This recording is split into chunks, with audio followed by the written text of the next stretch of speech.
Exam में जो paper pattern है, उस पेपर पैटर्न के हिसाब से अगर आपको पता हो, अभी तक जो हम लोगों को नॉलेज है उसके हिसाब से आप ऐसा मान लेना कि कम से कम 12 से 15 मार्क तक का थ्योरीज आएगा ही आएगा, शॉर्ट नोट्स टाइप का, शॉर्ट नोट्स जैसा। अब वो अगर आ जाता है तो बच्चे बोलते हैं कि हम थ्योरी छोड़ के सारा प्रैक्टिकल कर लेंगे। That is a good option, theory मत पढ़ो। बट कभी कभी ऐसा होता है कि प्रैक्टिकल कुछ कुछ अच्छा चैप्टर से, इजी चैप्टर से हार्ड वाला आ जाता है, जो आपको देख के लगता है पता नहीं क्या आ गया, ऐसा रिस्क होता है। बट थ्योरी जनरली क्या होता है ना, कभी हार्ड नहीं आता, जो आता है वही आता है जो आपको पढ़ाया गया है, या जो आपको मैं दे रहा हूँ उसी में से ही आएगा। चांसेस है कि उसी में से ही आ जाएगा, आप मन से भी लिख सकोगे। तो थ्योरी इस तरह से आपको कभी कभी फायदा दे देता है, तो प्रिपेयर करके जाओ। ऑप्शन में निकालने का सोचना एक आपका वो सेफगार्ड हो सकता है। अगर कोई क्वेश्चन ट्रिकी आ गया, लेंदी आ गया, तो थ्योरी करके निकल जाओगे तो एवरेज मार्किंग तो मिल जाएगा। ठीक है, वो थ्योरी आराम से आप पढ़ो। एक उसको पढ़ने के लिए मेरे को लगता है कि आपको 5 to 6 आवर्स देना पड़ेगा फोकस्ड अटेंशन के साथ। अगर 5-6 घंटा फोकस नहीं रहा तो पूरा दिन भी वो खा सकता है। तो 5 to 6 आवर में थ्योरी पढ़ने का तरीका क्या है? जैसे अब थ्योरी पढ़ने का तरीका क्या है, 2 बार में पढ़ना पड़ेगा। जैसे यहाँ पे हमारे हैं फॉर एग्जाम्पल थ्योरी का हम एक क्वेश्चन खोलते हैं, आपको दिखाते कैसे पढ़ना है। फॉर एग्जाम्पल एक क्वेश्चन मैंने खोला, standard costing versus budgetary control. तो पहली दफा याद करने नहीं जाओगे, इतनी तो खत्म ही नहीं होगा। पहली दफा क्या करोगे, standard costing versus budgetary controls के बारे में ये सोचोगे कि आपको कुछ पता है, कुछ याद आ रहा है। स्टैंडर्ड कॉस्टिंग क्या है, बजटरी कंट्रोल क्या है, हो सकता है आपको याद आ रहा है, हो सकता है आपको याद ही नहीं आ रहा है। नहीं याद आ रहा है तो कोई बात नहीं, याद आ रहा है तो भी कोई बात नहीं, अब आगे पढ़ोगे। Despite the similarity in basic principle of standard costing and budgetary control, the two systems vary in scope and in the matter of detailed techniques. The difference may be summarized as follows. तो आप यहाँ पे ये समझे, very in scope, और इन यहाँ पर बस ऐसे एक कीवर्ड लिख लिए कि वेरी इन स्कोप, ऐसे अंडरलाइन करना और हाथ से लिखना है। ठीक है, फिर पहला पॉइंट है, system of budgetary control may be operated even if no standard costing is in use. इससे क्या समझ में आया, बजटरी कंट्रोल बिना स्टैंडर्ड कॉस्टिंग के चलेगा, स्टैंडर्ड कॉस्टिंग के चलेगा। ठीक है, दूसरा पॉइंट क्या लिखा, standard is a unit concept, budget is a total concept. Standard unit based, budget total based. ऐसे पढ़ोगे, ऐसे समझ गए, याद नहीं करना है, बस तोड़ना है। बजट्स आर सीलिंग्स और limits of expenses above which the actual expenditure should not normally arise. If it does, planned profit will be reduced. Standards are minimum targets to be attained by actual performance at specified efficiency. तो budget के लिए क्या लिखा हुआ है, budget के लिए वो मैक्सिमम लिखा हुआ है, मैक्सिमम, और स्टैंडर्ड के लिए बोल रहा है वो मिनिमम टू बी अचीव्ड है। मैक्सिमम लिमिट है और बजट के लिए मिनिमम टू बी अचीव्ड है। इतना तो खर्चा करना ही पड़ेगा, नहीं तो क्वालिटी नहीं आएगा। ठीक है, ऐसे करके आपको कोई भी आंसर का 4 पॉइंट बनाना है। जैसे अब ये 1 बन गया, 2 बन गया, 3 बन गया। अब चौथा पॉइंट में आ जाते हैं, budgets are complete in as much as they are framed for all the activities and functions of concern such as production, purchase, selling, research, capital utilisation. Standard costing mainly relates to function of production and related manufacturing cost.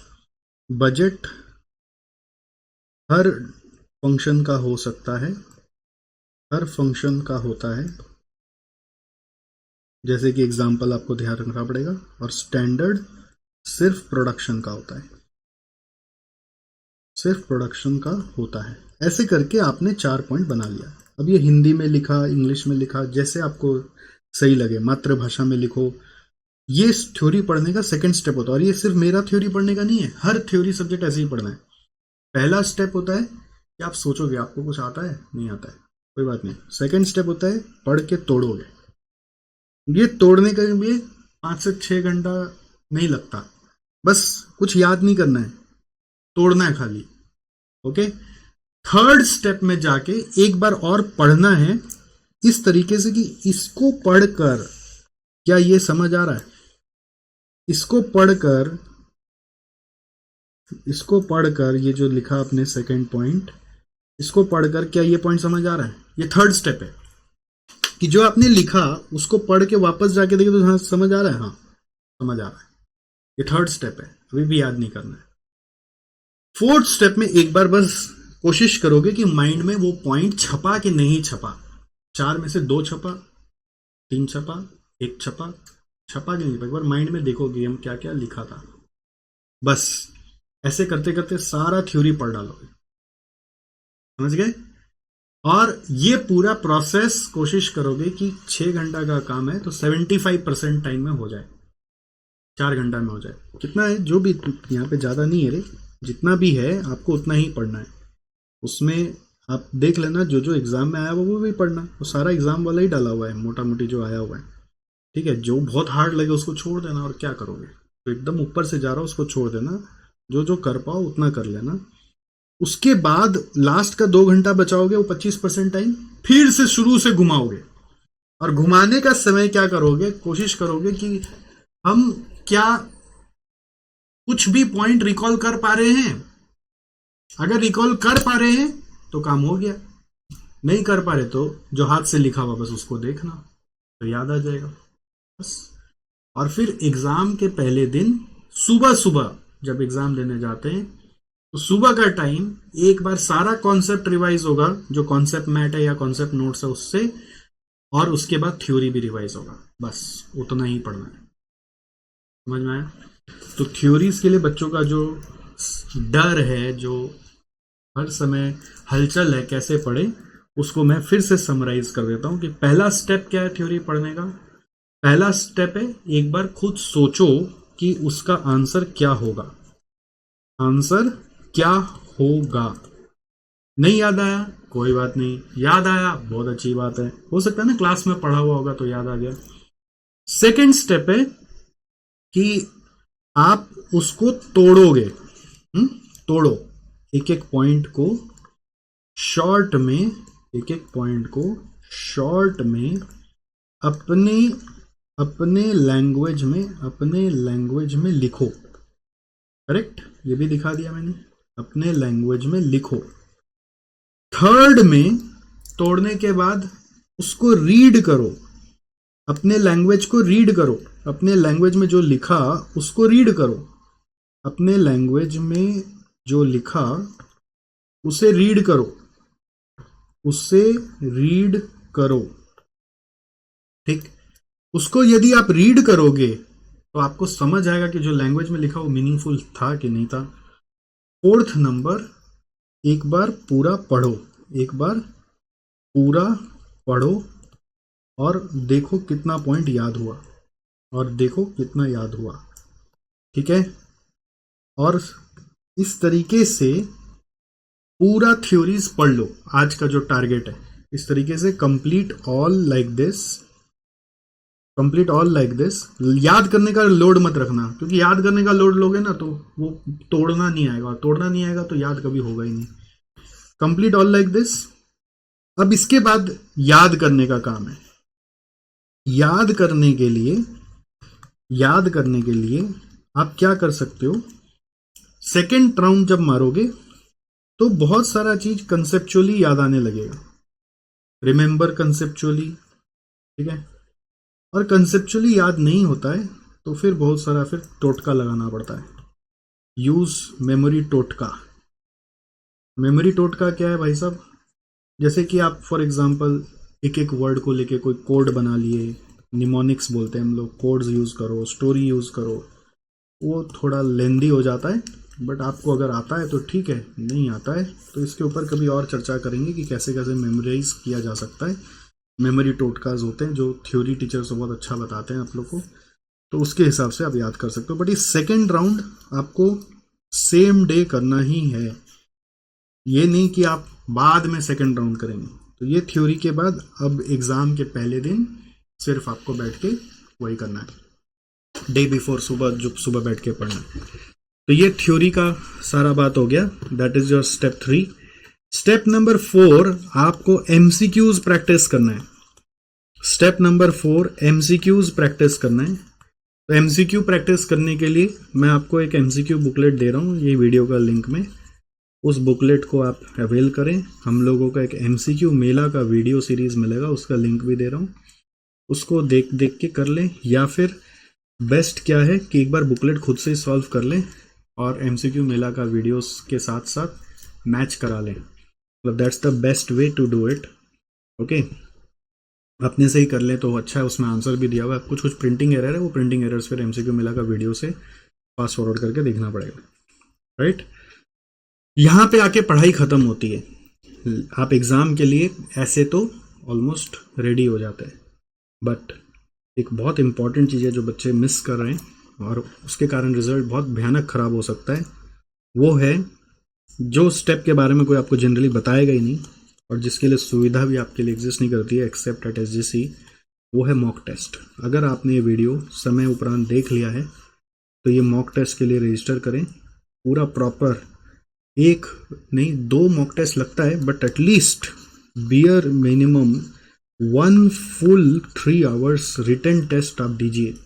हमने आपके लिए एसजीसी में यार और क्या सुविधा आपके लिए लाए, 8 सब्जेक्ट का टेस्ट लाया है as per your CMA pattern, CMA exam के क्वेश्चंस के हिसाब से।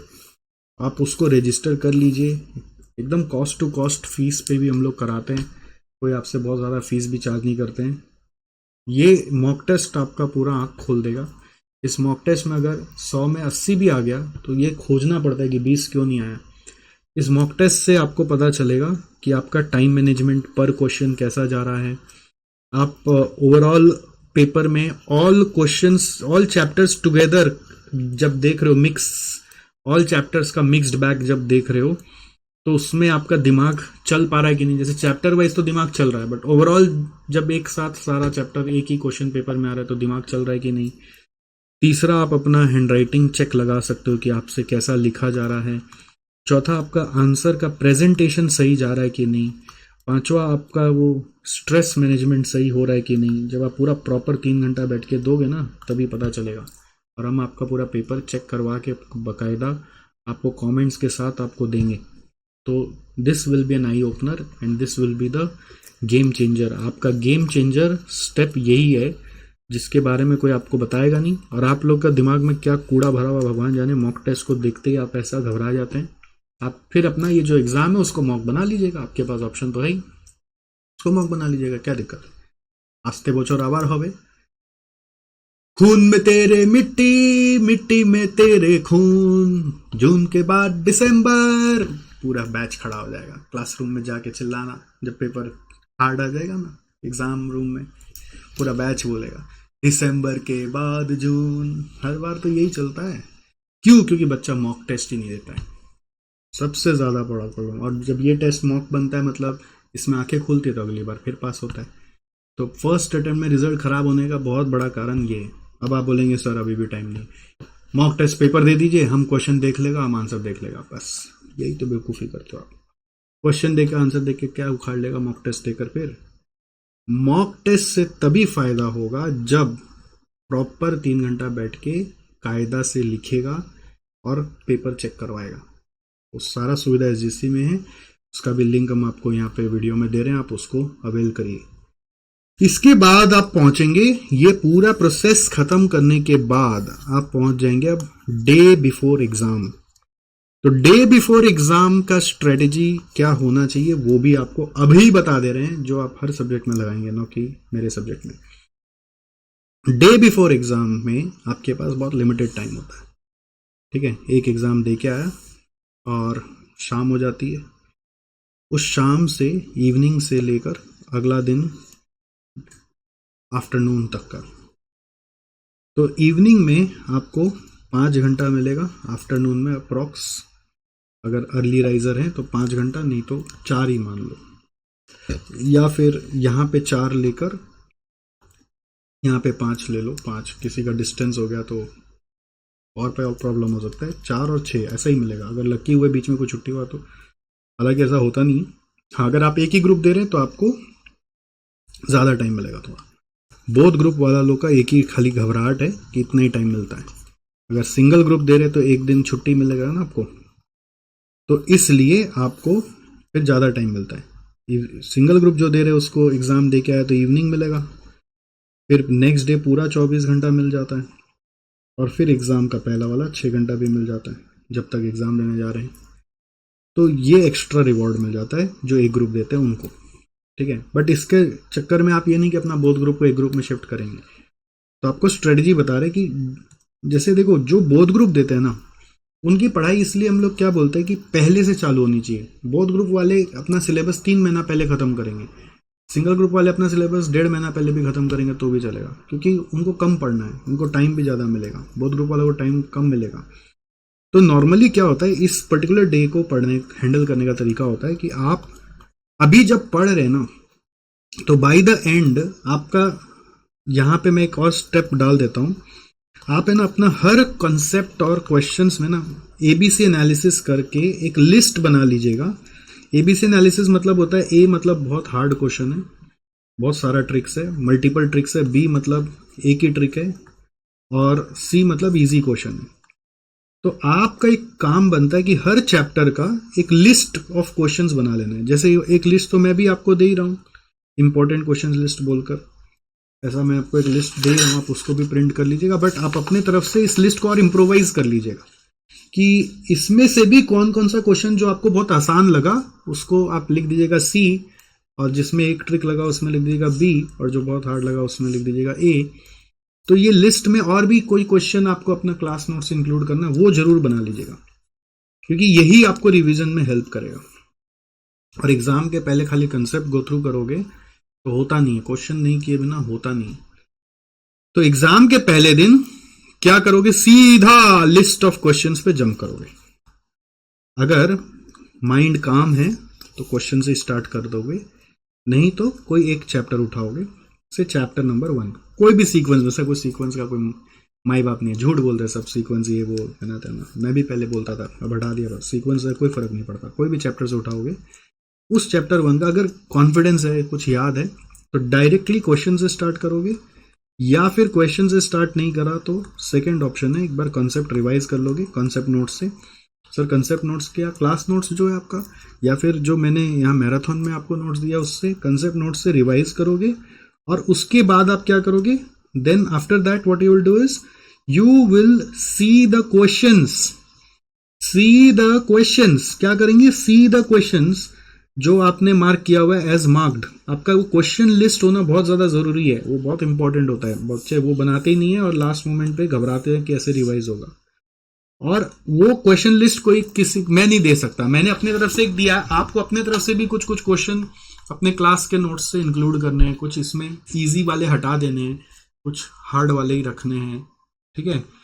सी द क्वेश्चन एज मार्क्ड, उसका क्वेश्चन पढ़ोगे और आंसर देखोगे, सॉल्व नहीं करना है। क्वेश्चन पढ़ो, आंसर देखो, क्वेश्चन पढ़ो और आंसर देखो, अप्रोच देखो, माइंड में अप्रोच रिकॉल कर लो और फिर दिख लो ये हुआ है ना। कैलकुलेटर लेके ट्राई करो, attempt in calculator not in copy, नहीं तो पूरा कर ही नहीं पाओगे।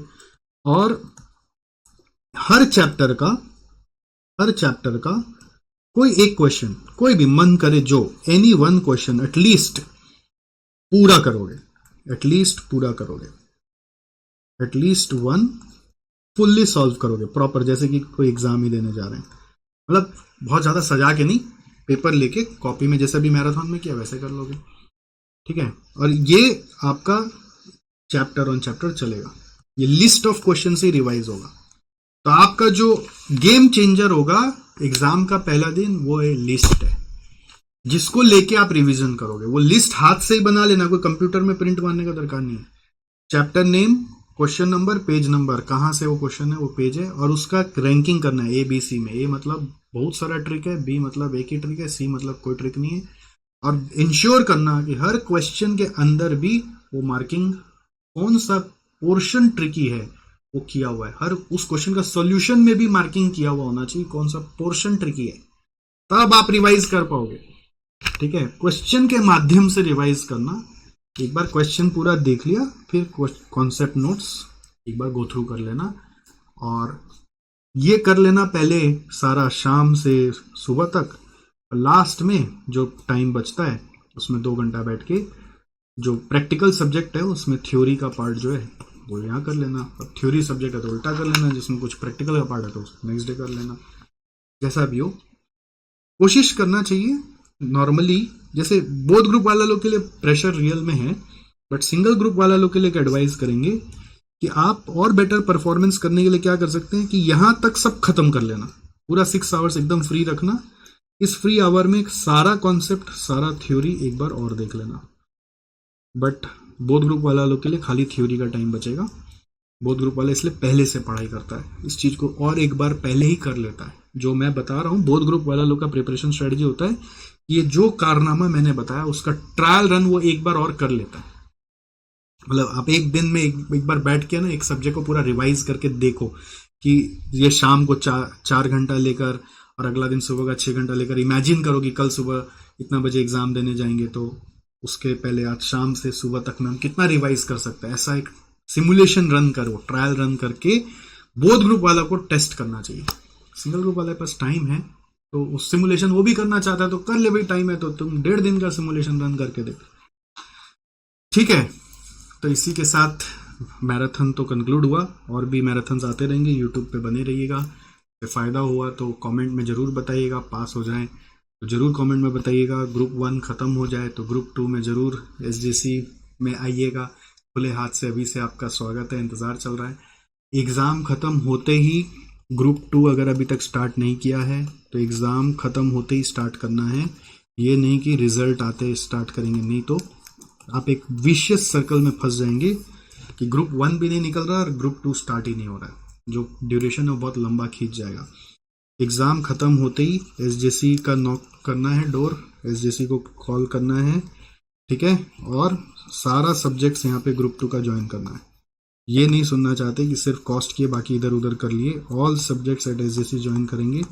पूरा जिम्मेदारी हमें देकर देखिए, फिर रिजल्ट अपना दे के देखिए। क्या होता है आप दूसरी जगह ज्वाइन करते हैं, सबका सिस्टम थोड़ा थोड़ा डिफरेंट होता है, तो कोई किस सिस्टम में फिर चला जाता है, कोई किस सिस्टम में चला जाता है, फिर एक हाइब्रिड सिस्टम बन जाता है। अगर आप एक ही जगह से सब लेते हैं ना तो आपको एक कंप्लीट सिस्टम मिलता है और सब में प्रेडिक्टेबिलिटी रहती है, और हमारे ऊपर ज़्यादा जिम्मेदारी रहने से हम उसको अच्छे से निभा भी पाते हैं। ये क्या अपना अपना दिमाग बच्चे लगा लेते हैं, फिर समझ में नहीं आता उनको हम क्या बोले नहीं बोले। तो ऑल सब्जेक्ट्स एट एसजेसी आपको लेना है फॉर ग्रुप 2, ये चीज़ आपका चूकना नहीं चाहिए, ठीक है, क्योंकि आपको कमिटमेंट लेवल इस पूरे वीडियो से समझ में आ गया है, तो ये कमिटमेंट जारी रहेगा और बेटर होने वाला है, कम नहीं होने वाला है। तो प्लीज़ इस चीज़ का आप ध्यान रखिए, और आपका फर्ज बनता है कि आप ये वीडियो देखने से अगर कुछ भी फ़ायदा अगर आपको मिला, आप यहाँ तक पहुँचे तो मिला ही होगा, नहीं तो आप यहाँ तक पहुँचते नहीं। अगर मिला है तो कम से कम 2 बच्चे को, 2 बंधुओं को, 2 फ्रेंड्स को रेफर करना ही करना है एसजेसी में। इतना फीस आपको देना ही पड़ेगा, रेफर एट एसजेसी। अगर ये नहीं किए तो ऊपर वाला हिसाब लेगा, रेफर खोज के करना पड़ेगा, जबरदस्ती सीए में ज्वाइन कराना पड़ेगा, मेरे को नहीं पता। कम से कम 2 फ्रेंड मिनिमम, अब ज़्यादा हो तो ऊपर वाला उसका भी हिसाब आपको देता रहेगा जिंदगी भर, ठीक है। नहीं करोगे तो फिर, ठीक है। तो इसके साथ हमारा पूरा बेस्ट विशेस, पूरा एसजेसी का बेस्ट विशेस आपके साथ है, पूरा टीम का बेस्ट विशेस आपके साथ है। अभी मैं चलता हूँ, तब तक आप अपना ध्यान रखिए और आगे का मैराथन देखते रहिए। बाकी जो बोला यूट्यूब में थोड़ा सा like button, subscribe button, notification icon button, दोस्तों के साथ शेयर करना, रेफर करना, ये सब आपको करना ही है। ग्रुप 2 ज्वाइन करना भूलना नहीं, ठीक है। और अभी तन मन धन से फोकस करके पढ़ाई करो। Bye bye, see you.